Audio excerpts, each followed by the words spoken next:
Imagine this scenario. Late one night while tossing and turning in your bed, you're woken by the sound of something shuffling within your room.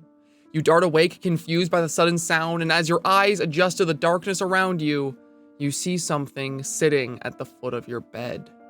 At first, the thing looks like a naked man, but as you look closer, it becomes apparent that whatever it isn't human.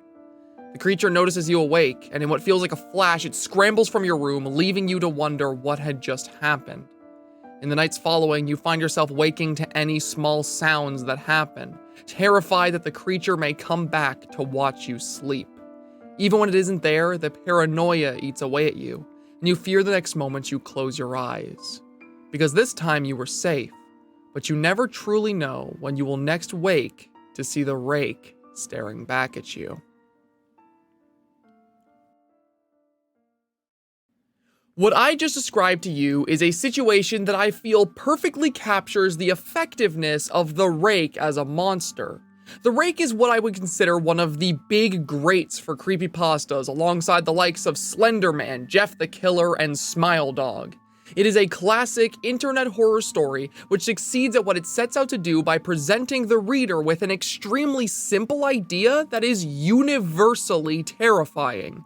A monster with unknown intentions that preys on you at your most vulnerable. In the landscape of old creepypastas which tried to present themselves as true urban legends to be shared around to scare people, a premise as simple and terrifying as that was bound to catch on, and oh boy did it ever.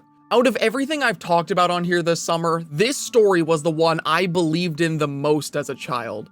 I was terrified every single night that when I went to bed, there the Rake would be, sitting at the foot of my bed, waiting for the moment I opened my eyes.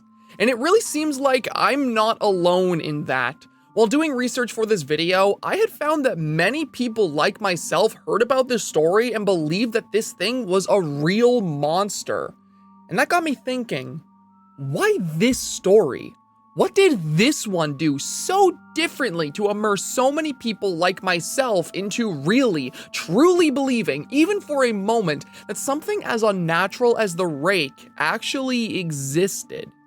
To answer that question, I feel like we first need to take a look at how this character was made, because with a bit of background, I feel like things immediately start to make sense. The Rake was not originally created as a creepypasta, rather being the collaborative effort of a group of people on 4chan who were trying to create a new monster. The creature didn't have a name at the time, nor did it have most of its iconic traits. The earliest description of the creature that I could find described it as follows. Here's what we've got so far.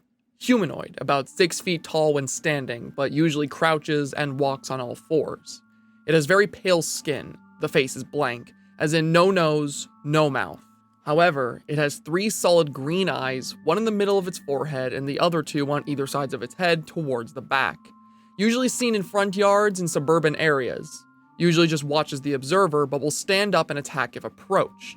When it attacks, a mouth opens up, as if a hinged skull that opens at the chin, reveals many tiny but dull teeth.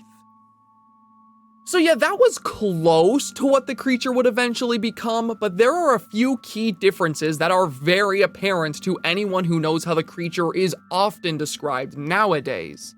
The more alien-like appearance was traded for something much more humanoid as the design developed, with the creature being given a pair of large white eyes and a larger mouth full of dull teeth.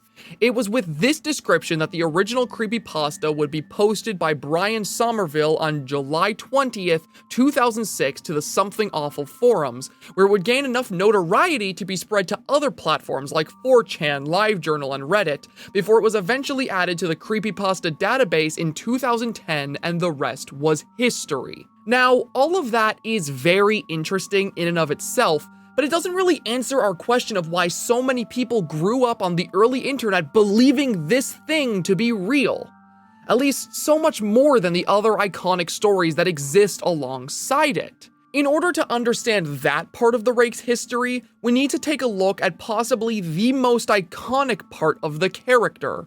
This photograph. Anyone who has even remotely heard of the Rake has seen this photo before. A mysterious trail cam picture depicting a monster crawling on all fours. The origin of this photo has been debated for some time, some believing it to be a simple Photoshop, others believing it to be promotional material for the game Resistance 3, depicting one of the game's enemies known as a Grim.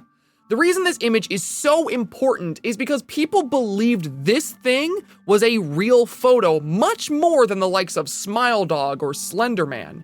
Because with those images, there were clear elements that revealed their inauthentic nature. Slenderman's photos had a clear origin and creator, Victor Surge.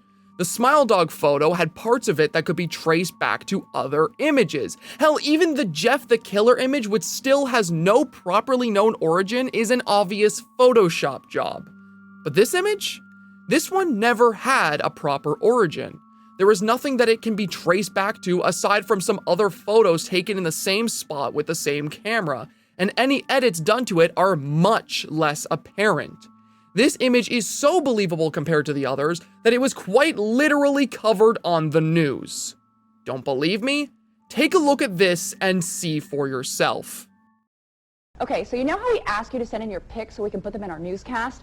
Well, you gotta see what one viewer claims his friend found at a hunting camp in Berwick. I really don't even know what that is. The guy who sent it in didn't want us to mention his name, but tells us this is totally for real. He says last weekend his friend's family found one of their hunting camps destroyed, but the SIM card was still there, and so was this crazy image.